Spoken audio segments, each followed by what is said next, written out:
Ladies and gentlemen, welcome again to our CEO Talks. Today we have two new friends.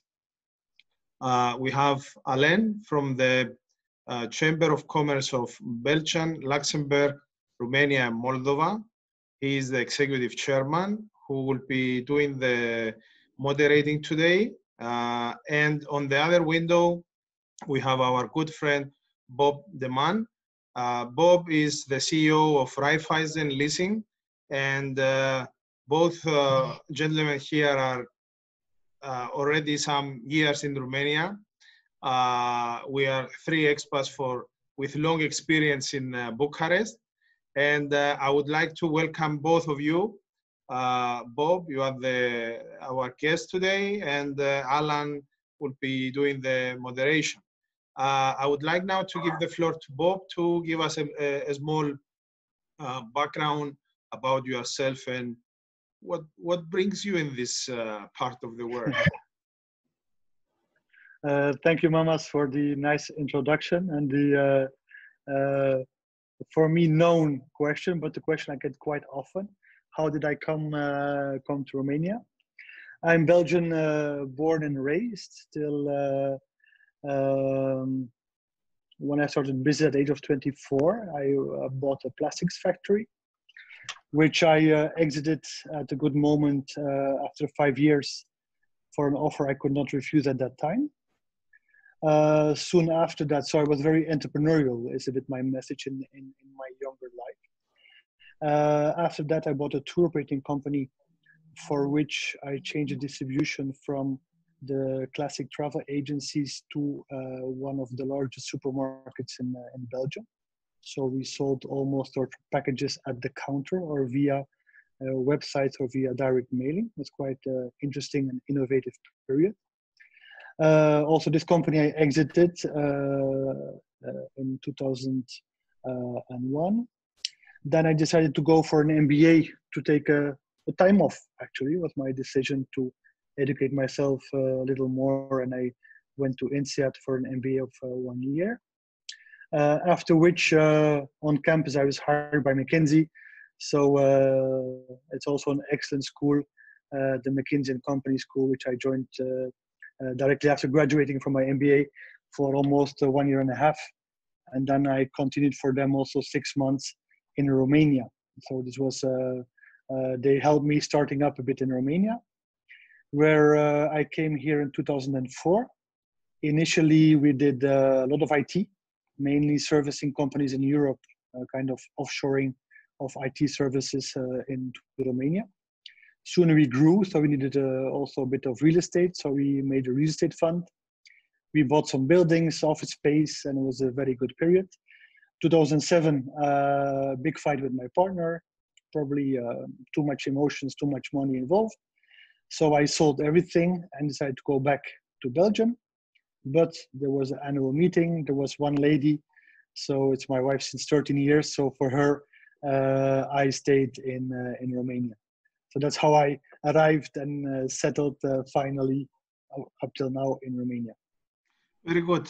Thank you very much. And thank you for the opportunity to have our CEO talks together.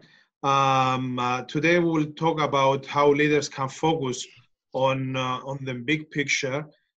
You have a strategic mindset, as I understood also from your background. I would like to give a little bit the floor to Alain, my good friend from the Belgian, Luxembourg, Romanian, and Moldovan Chamber of Commerce. To also, Alain, give a small background of yourself, how you end up in Romania, what have you done so far, and then you can kick off with the questions to Bob on our thematic. Thank you very much, Mamas. And thank you, Bob, for accepting the invitation to have a CEO talk today. So, how long I'm in Romania? I came in 2007 to Romania, but I met my wife in Belgium. But despite being in Belgium, she wanted to come back to Romania. So a couple of years later, I came back also to Romania, and we got married in 2011. So I'm around 13 years now in Romania. My professional background is that I was always working in the courier transport world, in the logistics world. I had a long career with DHL in Belgium. And then in 2007, when I came here, I started a consultancy company in the transport of dangerous goods. But unfortunately, I think at that time, Romania was not ready to have this kind of consultancy specialized in air freight. And then for one of the biggest logistic players in Belgium, I set up a transport company here in Romania in 2010, which I did till 2015. With the chamber, I became president in 2014. At that time, it was still a business club, better known as Beroba. And since 2016, I'm full-time working for the chamber. Meanwhile, we became the accreditation to be Chamber of Commerce in 2017. 2019 was the next step where we extended our name with 2 more countries, Luxembourg and Moldova. That's a little bit it.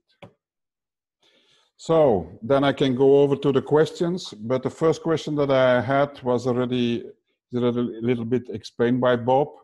So I can already skip to the second question on the list. After you supported the bank, Raiffeisen Bank in Romania through a lean transformation, and after hitting the change, innovation, and as head of security for a few years, you were proposed to become the new CEO of Raiffeisen Leasing. How do you see this? How do you feel the change to go to another segment of the bank? First of all, thank you, Alain, for your introduction and also your story of how your heart is filled with Romania.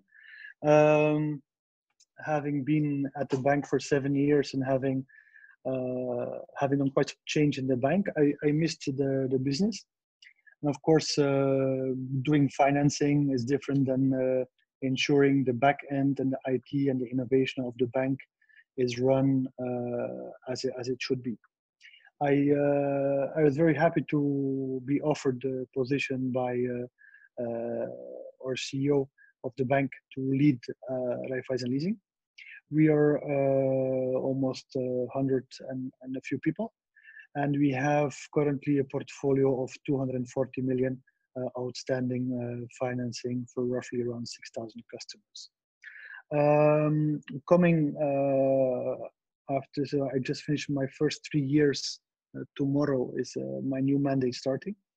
During this period of crisis, of downturn, I think you need to step a bit down.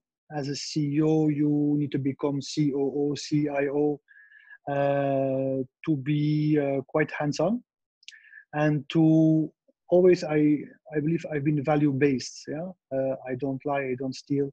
This is basic values, but I think you should also go a bit on different elements who combined ensure continuity, stability, both for the internal stakeholders and for the external stakeholders who are customers, who are partners, suppliers, the value chain analysis.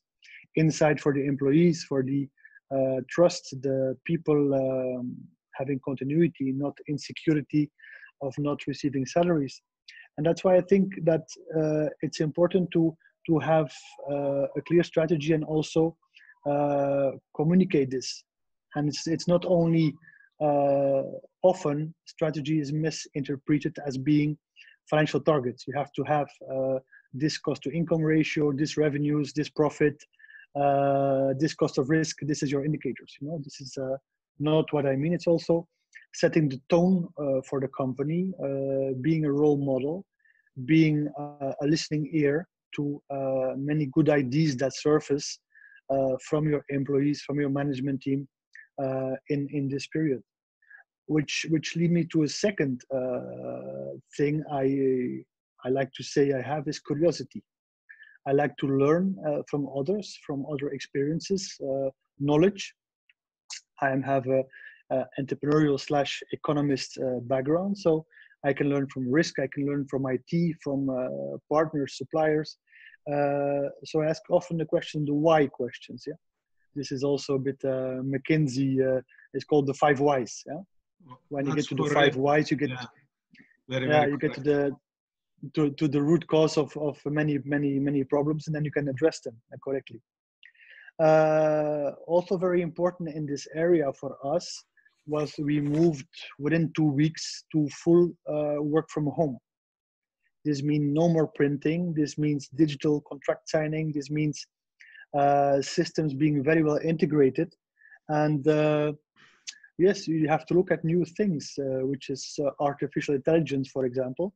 We are looking at this. It's strange. I'm 51 years old, but I'm very intrigued by artificial intelligence, how big data can generate trends, who can forecast sometimes part of the future. I read recently BlackRock, who is one of the big investment funds in the world. They have $6.5 trillion in portfolio. Wow. 25% of their decisions are made via artificial intelligence, investment decisions. Yeah? Interesting to see. On the other hand, you have also the Wirecard. Yeah, they lost 1.9 billion. Yeah, because they did not have key controls in place. They had external acquirers bringing customers to them and transactions, had no key controls in place, and now they're in liquidation almost, in bankruptcy. They're approaching bankruptcy. But so, then I have a question, Bob. How do you manage your teams remotely? How do you manage your teams sitting at home? Yeah, so I asked my managers to manage their teams by having a daily kind of activity report. We don't want to micromanage, but I want to see at least a document that people responsibly complete, because I cannot manage 100 people.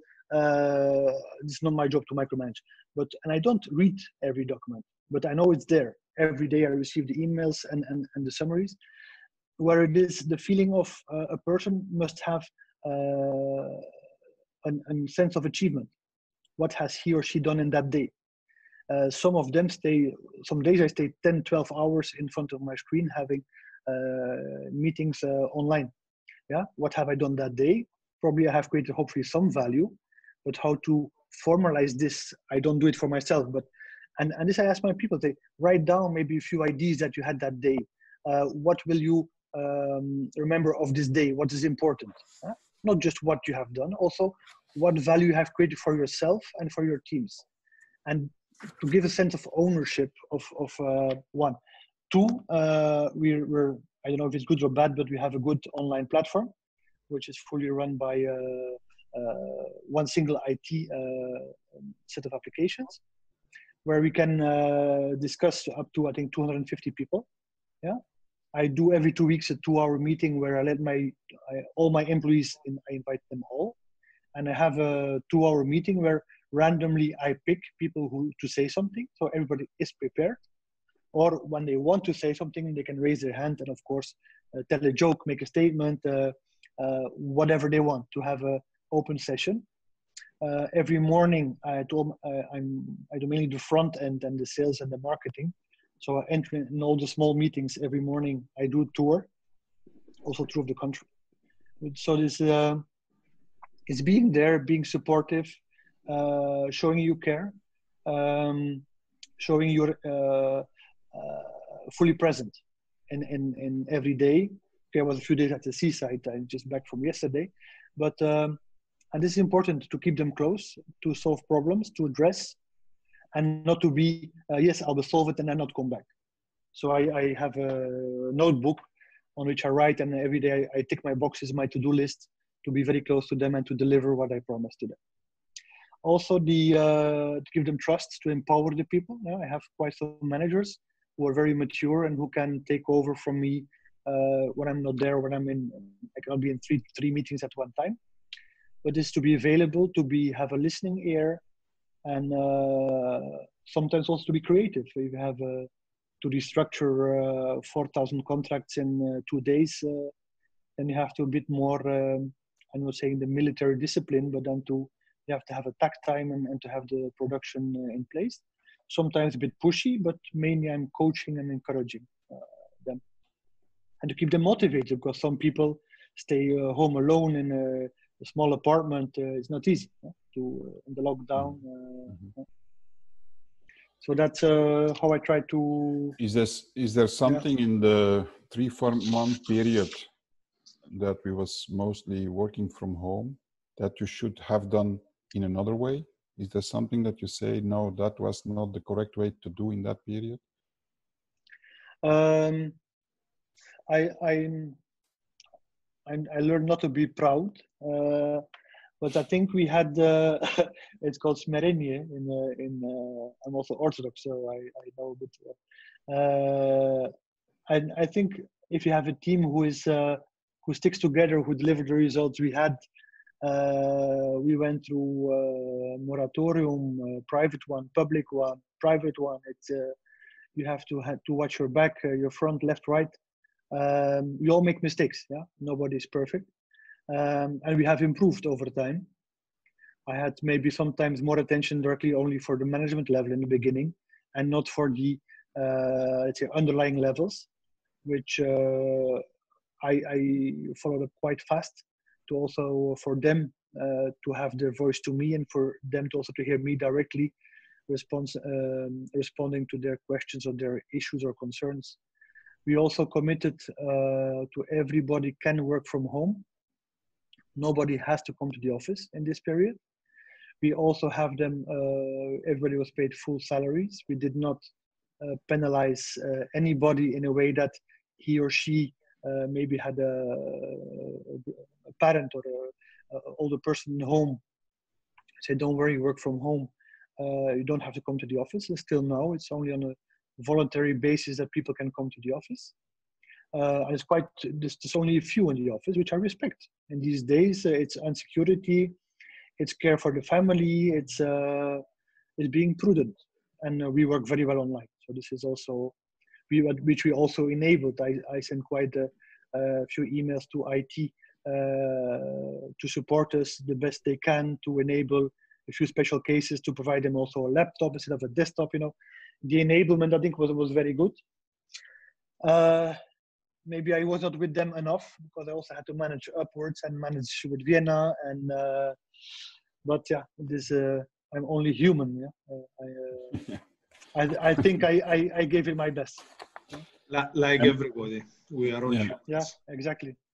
And maybe a last question. In case of a second lockdown, will be the impact bigger in the new normal, on the new normal? Do you think it will economically have a bigger impact than what we had so far? That's a good one. I first of all pray to God we will not have a second wave. Yeah. I'm quite optimistic that seeing the symptoms a bit, okay, Romania is shaky for these days, but I hope it will go down like the other countries are going down, and that it will eventually, of course, the World Health Organization says now currently at this speed, 1 million get infected in a very short time, so it's accelerating.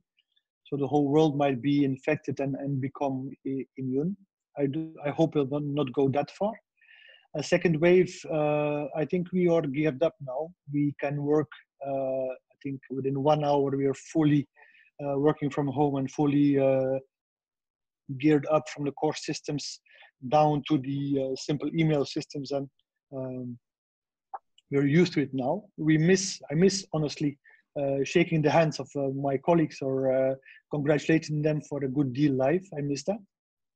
But I hope we will not get to a second wave, honestly. And I'm not afraid. I'm honestly, I'm not worried. I'm just, I'm prudent. I'm like we should be. I'm not saying as a good house father. I'm also a good house father. I'm with my beautiful wife and daughter. but also to care for your people, to make sure they're healthy, their families keep healthy.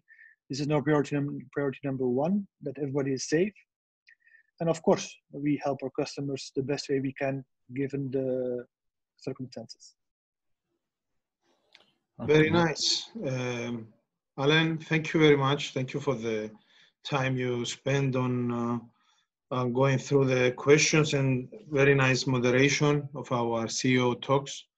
Bob, I take a note also on this safety that the other day when we were talking, your number one priority was to make sure that your mom is not reaching in Romania, and actually this tells a lot. I hope in the meantime you manage to see her, or you will manage to see her soon enough, or at least remotely. You see and you talk to her, and you give her a digital hug, a virtual hug from my part as well. Indeed, the first lockdown, it was a good exercise, I think, for all the businesses, and it trained us well, and God forbid not to have a second one. However, now I am more positive that we are more ready, although especially Romania, things are a little bit over-relaxed, despite the gradual measures. We still see a high number for the country, and hoping for all the best for everybody. I wish both of you, Bob and Alain, all the best for you personally and your families as well, and see you in person very, very, very soon. Thank you very much. Thank you, Mamas. Thank you, Alain. Bye-bye. Have a beautiful day.